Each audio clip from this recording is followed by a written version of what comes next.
కాకికి ఏమన్నా ఆపదొస్తే వందల కాకులు వచ్చి కావు కావు అని లొలి చేస్తాయి. ఒక కోతి కాలం చేస్తే ఆ ఊళ్ళున్న కోతులన్నీ దాని చుట్టూ ఏరి మస్తు చోకాలు పెడతాయి. ఇట్లా పక్షులు జంతువులన్నీ సాటి ప్రాణులు జీవిడిస్తే సానుభూతి చూపిస్తుంటాయి.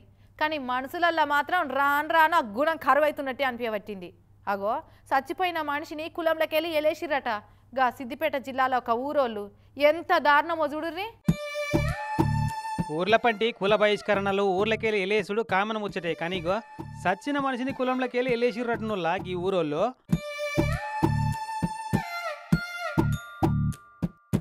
సిద్దిపేట జిల్లా భూంపల్లి అక్బర్పేట మండలంలో ఉన్న బొప్పాపూర్ అనే ఊరిది. పానం బాగలేక బండమీది సాయిలు అనేట ఆయన మొన్న కాలం చేసిండట. ఇక ఊళ్ళో ఉన్న ఈ సాయిలు అనేట ఆయన కులపోలు ఎవ్వరు దగ్గరికి రాలేదట. కులంలోకెళ్ళి ఏలేసినాం ఏం చేసుకుంటారో చేసుకోమన్నారట.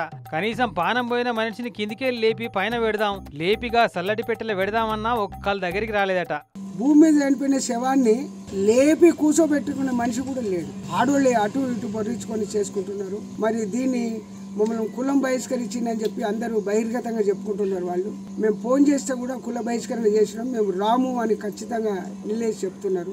ఏవో భూమి పంచాదులు పాత కక్షల కారణం చూపెట్టి ఇట్లా చేసిరట. ఊళ్ళో ఉన్న కుల పెద్దలు చెప్పినట్టు ఇనలేదట ఈ సాయిలు అనేట ఆయన. అందుకే సాటి మనిషి చచ్చిపోయినన్న కనికరమన్న చూపెట్టకుండా ఇట్లా చేసిర్రు అని అంటుండు వాళ్ళ అన్న. ఇక ఈమెకు కాలం చేసిన ఆ సాయిలు కాకయ్య అవుతాడట. ఒక మనిషికి మానవత్వం లేకుండా ఈ విధంగా ఈ గ్రామ సభ్యులు ఈ గ్రామ కులస్తులు పగబట్టినట్టు చేయడము ఇది కరెక్ట్ కాదు అని నేను అనుకుంటున్నా. అయ్యో అక్క, నిన్నీయాల కులానికి పొలానికి ధనబలానికి ఉన్న ఇలువ పానాలకు ఎక్కడుందక్క? ప్రజలు మారాలి, అన్ని విధాలుగా మారుకుంటూ వస్తున్నప్పుడు చిన్న చిన్న గ్రామాలలో ఎందుకు ఇట్లా కుల వ్యవస్థను అడ్డు పెట్టుకొని మారుతలేము? ఎట్లా మారుతారక్క? పుట్టిన కాడికెళ్ళి సావుదాకా కులంతోనే పనిపడే.